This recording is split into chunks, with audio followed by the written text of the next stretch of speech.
আসসালামু আলাইকুম। আমরা নানা রকমের পাপের মধ্যে থাকি। কেউ চাকরি ক্ষেত্রে অসাধু উপায় অবলম্বন করছে, কেউ ব্যবসা ক্ষেত্রে অসাধু উপায় অবলম্বন করছে, অহেতুক মিথ্যা বলছে, মানুষ ঠকাচ্ছে। এগুলো কি পাপ?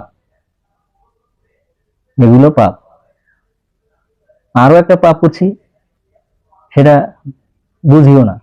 এই যে নামাজ পড়তেছি না আমরা, সুস্থ স্বাভাবিক সবল সবকিছু করতে পারতেছি, মসজিদে যাচ্ছি না, এমনকি ঘরেও পড়ছি না।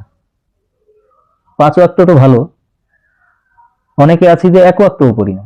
আবার কেউ কেউ আছে মন চাইলে পড়তেছে, মন চাইলে পড়তেছে না। ভাই, নিজেকে মুসলমান বলে দাবি করলে 5 ওয়াক্ত নামাজ আপনাকে পড়তেই হবে।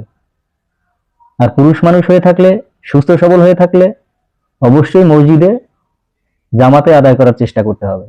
বিনা কারণে অজুহাত দেখিয়ে জামাতে যাওয়া বন্ধ করা যাবে না। জামাতে যেতেই হবে। জামাতে যায় না, এটাই অহংকার। আমি একটা বড় পার্সোনালিটিওয়ালা লোক, আমি যাব মসজিদে, পড়তে মন চাইলে ঘরে পড়লাম, আর নয়তো পড়লামই না। বিচারের দিনে নামাজের হিসাবটাই প্রথমে হবে। অনেক কঠিন কঠিন হাদিস আছে, কোরআনের বাণী আছে। আপনি নামাজ না পড়লে মুসলমানই থাকবেন না।